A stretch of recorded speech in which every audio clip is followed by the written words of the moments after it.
I just want to start out and say when I was 15, I read Carl Jung's Man and His Symbols, and it completely changed my life. I could not believe these concepts of the unconscious and the collective unconscious. And it explained to me why me as a 15-year-old in Connecticut would be dreaming about ancient Egypt or some creature that like a dragon from the Middle Ages.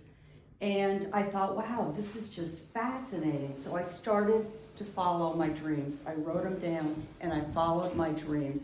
And I see my paintings as a series of dreams. Forward a little bit, I went to college. I studied with Richard Poussaint-Dart. One of the first times I met him, I showed him this really cute, tight watercolor. And he goes, I'll be right back.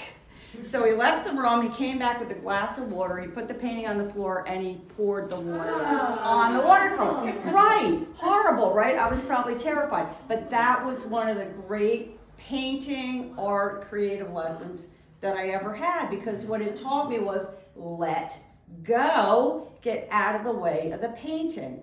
Because, when you control it, then you're not allowing all those other possibilities in. 3, then I became an art therapist, and I read D.W. Winnicott, British psychiatrist, who did the squiggle game with kids. And he would start a squiggle, he'd have the child finish it, then the child would start a squiggle, and he would finish it. And I'm saying within 3 drawings, he could get to the heart of the child's issue. And seriously, like lying, stealing, just major issues, and the child was like 60% better. So that is what I do. I have a blank sheet of paper and I scribble. I don't know where I'm going. I may have been brooding over something, but I don't set out and say, gee, let me do a piece about Ukraine. It just happens. So in my scribbling, figures, forms, shapes emerge, a lot of animals, and then the painting takes shape. The thing that really shocked me at the opening was, hello, this is really inconsistent for me. I mean, it's not it's not characteristic. So my friends who are over there talking, they're like, Chris, there's no dead corpses, there's no body parts, there's no blood, there's no guns. Like, what's going on? You were happy? And I really don't know. I must have been pretty happy, but I will say, what this reminds me of is I loved as a kid The Wind in the Willows. I was very lonely and I immersed myself in books, and I loved animals that got together and invited other animals over into their dens, and they had dinner and they drank beers in front of the fire. So this is Miss Jellyfish, and she's having a party. She's also watching TV. So this TV's over here, and you can see she's watching Jellyfish TV.